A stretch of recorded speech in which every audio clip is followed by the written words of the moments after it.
Hello and welcome back to the Thrive Lounge podcast. Today, I'm honoured to be joined by Simon Sliwinski, successful entrepreneur who has sold his business within the last 3 years. When somebody's coming to look at your business to potentially buy it, what is the structure of the business? How sustainable is the business? Do you have customer concentration? What is the long-term projection for the revenue, profitability of your business? How realistic is that? All of those considerations to effectively, as a business owner, to get the best number you can get. You don't know what you don't know, and no one gives you a Bible on how to run a business. No. You have to, unfortunately, learn from your mistakes. Yes. Hello and welcome back to the Thrive Lounge podcast, the place where we'll share real life stories of successful business owners navigating through the scale, sale and exit journey. Today, I'm honoured to be joined by Simon Sliwinski, a successful entrepreneur who has sold his business within the last 3 years. This episode is all about learning from those who have been there and done it. We hope you find today's conversation both inspiring and relatable, and that offers real value to you and our wider community on their own personal journeys. So let's dive in. So Simon, genuinely, thank you for agreeing to share your story with us. Thank you, Ben. I am incredibly grateful because we've been on a journey together now for the last, probably 10, 11 years since being introduced way back when by a certain Mr. Jennings. Yeah. So I get a little plug there for Thank you to Mr. Jennings. Mr. Jennings of Action Coach. Let's just give the listeners some context. Can you tell us a little bit about yourself and your business? So an engineering business, predominantly electrical, also mechanical, specialising in food and beverage industry,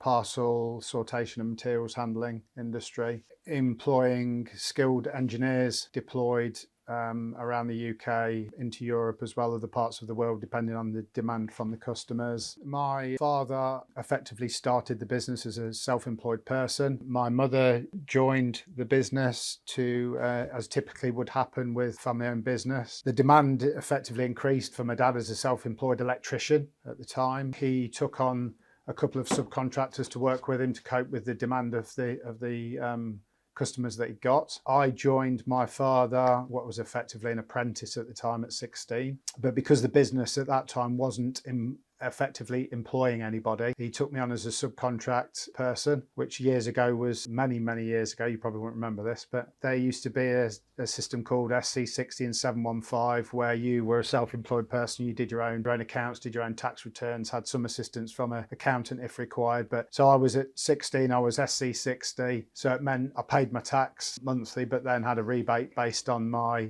accounts that I would complete at the end of the year. So for me, great experience, great start, because rather than going straight into a job, or a start, if you like, where my dad would say, right, you've got a job, you're employed. I wasn't employed, I was self-employed. I was actually quite proud of it at the time, and it was a very good experience. So that was the early start. Business developed. So when I became part of the business, I was the fourth person. Business demand continued to develop due to my dad's initial investment and all of his hard work. My mum then progressed, spent more time in the business. I think it was at the age of around 18, I became effectively business partners with my father. We continued to work together to grow the business. And then when we became a limited company later on, I became a co-director. So you effectively had myself, my mum and my dad all as directors. And again, the business was continuing to develop. Then we increased the scope of what we would do. So with the services that we provided continued to increase. The amount of people we needed to employ continued to increase. So then Simon, from a layman's perspective, speaking to someone who's has worked in an office for 25 years, you're an electrical contractor. What does that actually mean? It was electrical engineering or an electrician. Most people's first consideration for that would be wiring a house, for example, wiring some offices. That wasn't what we did. We did plant machinery, production lines. So there was control systems involved. We were often part of a group of companies delivering a full system for a customer. And the best example, the most relatable example I can probably give you for that was in the early days of me joining the business. Largest customer was Walker's Crisps, based in Leicestershire, and we would do work on the production lines, whether it be the process element of it or the packaging element, and we would do all sorts of different electrical aspects of that. But in those days, it was often the more simple aspect of it rather than the full automation application. Okay. So I think, yeah, thank you for that. Just taking it back then to, you were 16 when you joined the company, self-employed. You then become essentially a co-director. So just give some scale around the business at that point. How many people you employed, sort of general turnover when you sort of became a co-director? So as I said, when I joined, I was the fourth person to be an operative, if you like, within the business. Going on to future years, it became 6, then it became 8. And I would say up until the point that we became limited, I think the scale used to fluctuate between about probably 12 to 15 people. Okay. At its height, I would say. At that point, yeah. So what year was that? Around about early 2000s. Okay, yeah. Okay, then Simon. So can you just share with me and the listeners one of your greatest successes in business? For me, Ben, one of the greatest successes within the business would be the investment in the people, but the culture that we managed to create with the people, allowing people to work autonomously, so not micromanaging people, allow people to be the best they can be, making sure that we provide a great working environment where people are not afraid to ask. No question's a silly question, if you like. People can feel comfortable to ask questions. I've wanted my employees to have a mutual respect. The old saying, don't ever ask anybody to do anything that you wouldn't do yourself, I think is always important. Applying these sort of principles or values, whichever what you call them, what has this meant for the business as the business has grown over the years? The business has been able to progress significantly because obviously as a business you increase your workforce, that potentially creates more issues. And if you don't have a solid culture, structured approach with your employees and asking your employees to meet a certain standard or meet a certain expectation, if you don't have that, then things don't stay organised. And just for context, Simon, how many people are in the business now? So 85 direct employees and a further approximately 120 contract individuals that support the business for the peaks and troughs. Okay, and there's a management team that sits hierarchy Yeah, above I've got that. I would call them the senior leadership team. Yeah. They're the people that I work closely with, and we distribute leadership down to management team. Okay, Simon, so can you just tell us a little bit about any challenges that you faced in your business? Yes, some quite significant ones, Ben. So one of which might be COVID and legislation changes. Oh, so yeah, COVID's an interesting one. So COVID hit, and I was I discussed it with other business owners, and I was, I guess at the time, fairly laid back. I thought, okay, you hear about what's going on in China and probably not going to be that big a deal, and how much will it really affect us? I'm not so sure. And I happened to be sitting at home on a Sunday morning watching YouTube, as I do, and I flicked onto it was a short YouTube clip about Wuhan. I didn't really know. I'd heard of Wuhan because I'd heard about it on the news, but I hadn't really taken a great deal of notice about it because it seemed quite low key at the time. I thought it would probably die a death, but I watched the YouTube clip and I thought, oh dear, this is going to be quite a big problem. And actually on that Sunday night, I don't know what it was that it kind of pricked my conscience or made all of a sudden feel far more relevant, but I spent Sunday night doing a business plan. This is my plan for if it really does go wrong and it really is a problem, which of course it was for a lot of people. And where were you at this point then? Because obviously you were gearing the business up for a sale, and that was well and truly on the cards. And I guess at this point, was that quite kind of slap bang in the middle, or was it at the start? Or again, that I went home one evening thinking, I just can't believe this. I'm on my 10-year journey to sell the business. I'm just coming to the most important point, which is starting to engage with prospective buyers. Never been more important for the numbers within the business to be the best that they can be. And I'm looking down the barrel of what might be a significant reduction in demand, all sorts of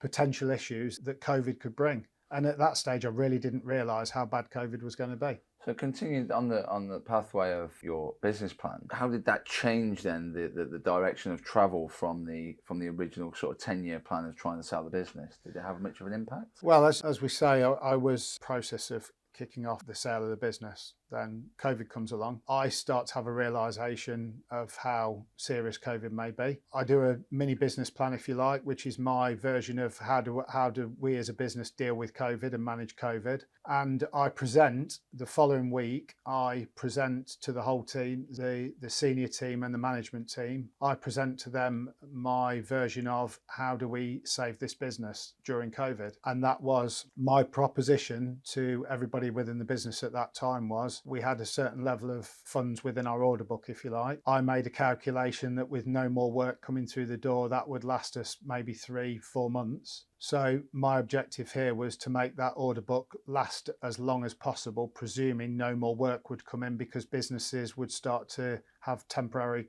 closure. So I asked everybody within the business to would they accept 50% pay for 50% work. So effectively, if you're on a 40-hour contract, will you be willing to work 20 hours for 20 hours pay to conserve the order book and make it last as long as possible? And my commitment to everybody in the business for a minimum of 3 months was that I would make anybody redundant. I would maintain the workforce as it is if the workforce committed to do that. So at this point, it wasn't critical to the business. It's just you as a leader had the foresight to kind of build this contingency planning. Yeah, I decided how much money was I prepared to lose effectively, but to take the business through COVID, expecting it to be the worst it could be. I made a commitment for a level of funding and asked the employees of the business to support me with that by effectively working less hours for less money. And then thinking back to the challenges then that presented to you personally, how were you feeling at that point, sort of addressing the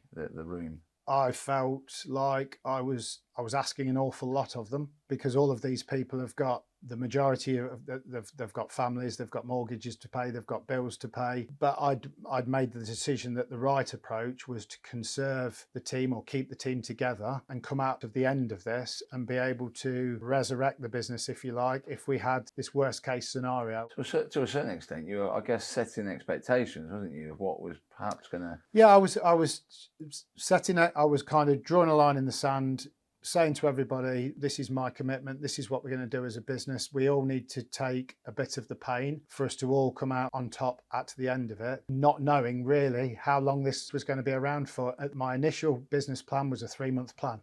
Yeah. Obviously, COVID went well beyond 3 months. Yeah. And it evolved. But interestingly enough, I made the decision that was my offer to keep the entire workforce together and not make any changes, not make any redundancies. And 2 weeks later, furlough was announced. So looking back on that time now, as a leader of a business, what lessons do you take away from that experience? To me, it showed what a fantastic commitment we have from the employees, how they can really understand when the business is potentially hitting hard times, how they're supportive towards the business. And to me, that was a measure of them arguably giving back, if you like, and having an appreciation for everything that the business had done for them in previous years. So I suppose linking that back to one of your personal successes, one of your greatest business successes, as we mentioned, investing in people. I suppose that demonstrates that there's an element of trust being built between both parties, doesn't it? Because you've created this culture whereby, when you presented this scenario, no doubt that's had a big benefit to you at that time to get that buy-in. Is that fair to say? Yeah. The trust element in everything you do, every part of your life, trust is extremely important. And yes, it was a validation of my employees trusting me as a leader to steer the ship and take us through COVID and succeed at the end of it and come out on top. I suppose just taking it back on a personal level, obviously whilst you're leading this team, you're a family man, you've got a partner, you've got children. What impact did this have on your home life while this stress was going on? I would say that COVID, coupled with running the business, coupled with trying to sell the business, almost certainly the most stressful period in my life ever, I would say, yeah. Right, okay. Yeah. So Simon, you mentioned there that, looking back during those times through COVID, there was the COVID situation, you were managing your team, and you're also preparing for a sale of your business. Obviously, this is having a big impact on life at home personally. Yeah. So let's just focus on the sale for a moment. If you were going to share 1 or 2 top tips looking back, would be the best way of handling it. Is there anything that immediately comes to mind you feel would be really valuable? Well, yeah, the preparation is extremely important. So I had a 10-year plan to sell the business. I executed within 11 years, so not far off my 10-year plan. Aligning yourself with the right people, having the right support structure. So when you say people, do you want to just elaborate on that? So if you think about, like me, I think of a virtual team. Yeah. Obviously, Mark has been quite important to have as a sounding board. Yeah. How did Mark sort of support you, and what was Mark's role in all of this? When Mark initially approached me, my long-term goal was always to build the business and sell the business. I was kind of thinking that from my certainly early 20s. That was my plan. I used to have the discussions with my dad. He used to say to me, "What do you want to do long term?" And I said, "Well, I'd build it and sell it." And he would say, "Well, what are you going to sell? What is there to sell?" And do you know what? At the time, the way the business was then, that was a fair comment because there wasn't anything to sell. The business created revenue, but it wasn't necessarily sustainable. It wasn't scalable. It wasn't something. Why would anybody want to buy that? Because I was determined that was my long-term goal, to build the business and sell it. The first time I engaged with Mr. Jennings, which was, I think it's around 13 years ago now, I was looking for this next... Some inspiration? Yeah, inspiration, guidance. Because, mentorship? Yeah, mentorship. Because I was a young engineer. Yeah. That knew engineering, had a passion for engineering. Yeah. I had an understanding of how to run a business, but not the level of understanding that I would need to then scale that business and make it ready for sale. When my business coach said to me, the first meeting I had with him, he said to me, "What do you want to do?" The answer was, "I want to build it, I want to sell it." Then you start to move to the detail of, well, when do you want to sell it? Yeah. How much do you want to sell it for? And what was your preparation? How you prepared for this was obviously by engaging with a business consultant, so Mark Jennings, action coach. What was your kind of view of engaging with someone like Mark before you? Can you remember how you felt about it? Just completely unknown territory, Ben. It's I didn't really know what a business coach was. Yeah. I didn't really know what the purpose of a business coach was. For me, I had a goal. The goal was to build and sell the business. And I saw that as the next step towards, is this going to help me understand how I'm going to achieve that goal? Can this person sit alongside me to complete that journey and exit at the end of that journey? You're a young electrical contractor.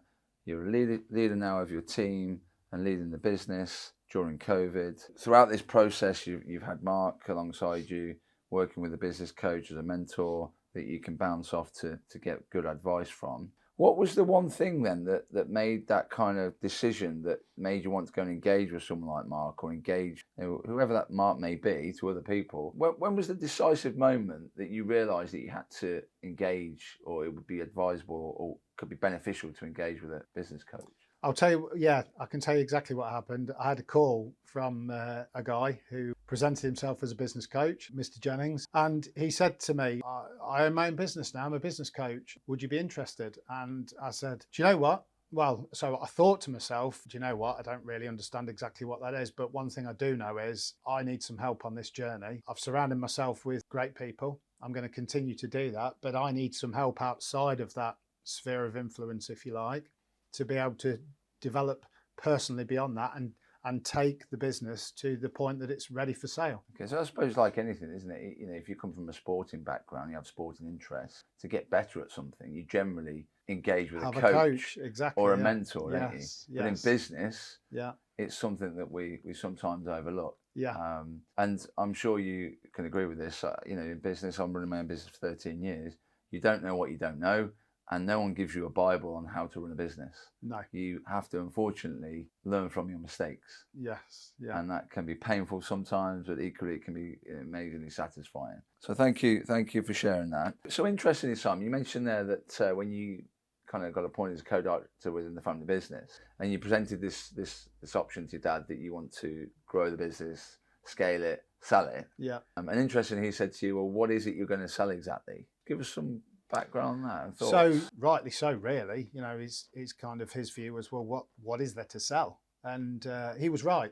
There wasn't. And I had to then go on my journey of how do I kind of educate myself to understand simply really what does a business need to be to allow somebody to be interested in purchasing it. So I went away and did my learning over a number of years to understand what are the key elements of how you would value a business, what you can do with a business to add value to a business to increase that number. Obviously, most people's view would be, well, you need to increase the revenue, you need to increase the profit. Of course, that's very important. But beyond that, depending on who you're selling to, but this is always important, people want to understand how that business is going to function if you're no longer in that business because you're selling the business to exit the business. If you're enhanced my understanding of how long you need to expect to be around after you've completed your transaction, again, to add more value to the number that you receive on day one, yes. But more importantly, we talked about culture. So what is the culture within the business? What's the perception of that culture when somebody's coming to look at your business to potentially buy it? What is the structure of the business? How sustainable is the business? Do you have customer concentration? If you do, how is that divided up? Because that's a factor in the valuation of your business. What is the long-term projection for the revenue, profitability of your business? How realistic is that? How can you demonstrate that? And all of those considerations to effectively, as a business owner, to get the best number you can get. Okay, so with all that in mind then, working with Mark, was it enhancing all of those key metrics and key points? Just for context, what was the value when you came in as the co-director as opposed to when you left it, in terms of how much did you increase the turnover from that point to that point? Between me becoming a director and the point that I sold the business, I increased the revenue by about 550%-ish. Something like that. Yeah. And I suppose as a business owner, linking back to some of those conversations you were having and the education part, the journey you had to go on with educating yourself, obviously you then become aware of the importance of key metrics and the EBITDA calculation. How else did you kind of develop yourself in your understanding? Because obviously having a coach, you only have there's a finite amount of time to work with a coach during your working week. What else were you doing outside of that to try and build your understanding? So I attended a number of seminars which were offer you, as a prospective seller of a business, more of an insight into how businesses are valued, how you can make an effect on your EBITDA valuation, because ultimately that's what 99% of businesses are valued on before they're sold. So reading books, which is not a strong point of mine because I don't like sitting still, but I do remember one of the first books that really changed my perspective on the opportunity to sell my business. That was a book called Built to Sell. Read it once on holiday, came back from holiday thinking my head's in the right place. I know what I'm doing now.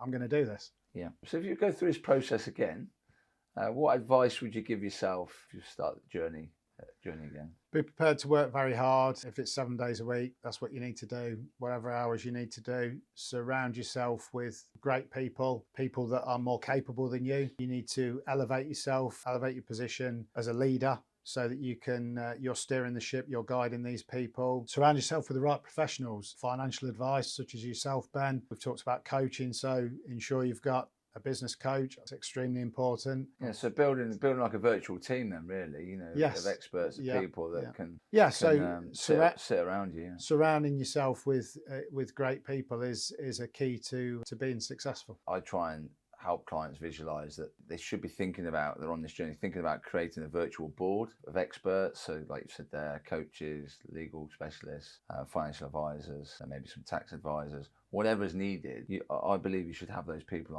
on hand. And sounds like you obviously built that as part of that kind of journey of working with Mark. Okay, so what was the best tip or piece of advice that on your journey of running the business and working with a business coach for 11 years, what was the best bit of advice that someone's ever given you? How much and by when. Making sure that you're building your plan to execute on your goal. Okay. So you've looked at what the potential for the business is, you've mapped that out, you've determined what you think your number is to exit the business, and you work towards that and you put a date on it. Which is really interesting because on one hand, you've become a co-director, you've explained to your dad, grow this business and sell it, and he's saying, well, what is it you're going to sell? Yet the best bit of advice you've been given is how much and by when.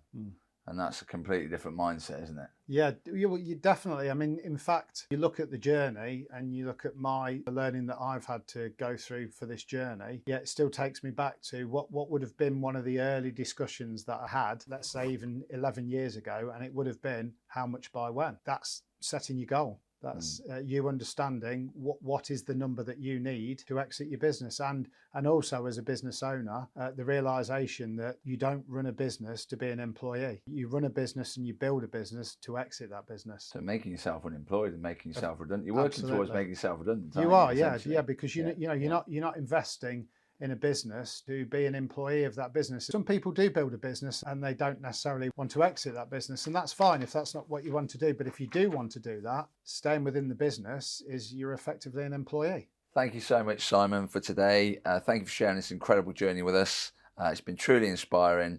And to all our listeners, thank you for tuning in to Thrive Lounge podcast. Stay tuned for our next episode where we'll bring you more insights from successful business owners. Thank you. Thank you.